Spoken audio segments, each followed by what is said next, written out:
This afternoon, Dallam-Hartley County's hospital district issued a health advisory regarding suspected measles cases in the community. The Dallam-Hartley County's hospital district said they're investigating after several people presented with symptoms consistent with measles. They're working on lab testing and say nothing is confirmed yet.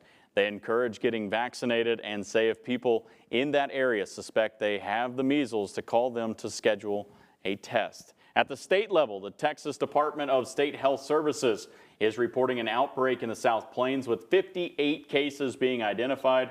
That has led to 13 hospitalizations. Local health officials are weighing in on how to best protect yourself from measles and what to do if you think you've been infected.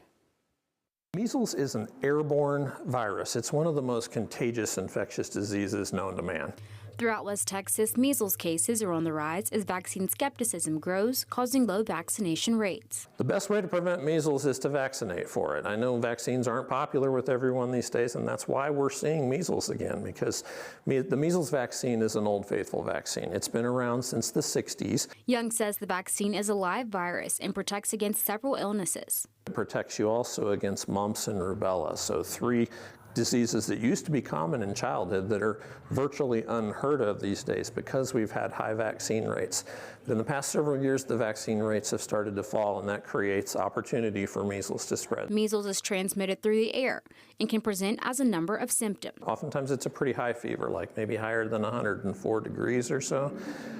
They will also have classic symptoms of respiratory illness. If you have red eyes that are runny and watery in association with all of that, that's a worrisome sign. And then potentially shortly before the rash starts, they might get little white spots on the cheeks. From there, Young says measles spread down the body, with few treatment options after being infected. The treatments tend to be supportive.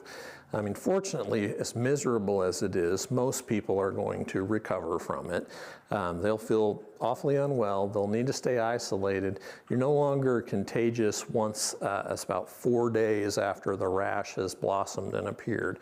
So after that point, once they feel well enough, they can go back out safely. Young says if you suspect you have measles, isolate yourself and contact your medical provider of your symptoms before going into the office so they can protect others from being infected. Young adds that if someone with measles is in a room for 15 to 20 minutes and leaves a person who comes in an hour to an hour and a half later, they have a good chance of getting the measles if they aren't vaccinated. Wrapping up our health news, the USDA working to rescind terminations for fired officials working on bird flu efforts. You can read that story and more health stories on myplains.com.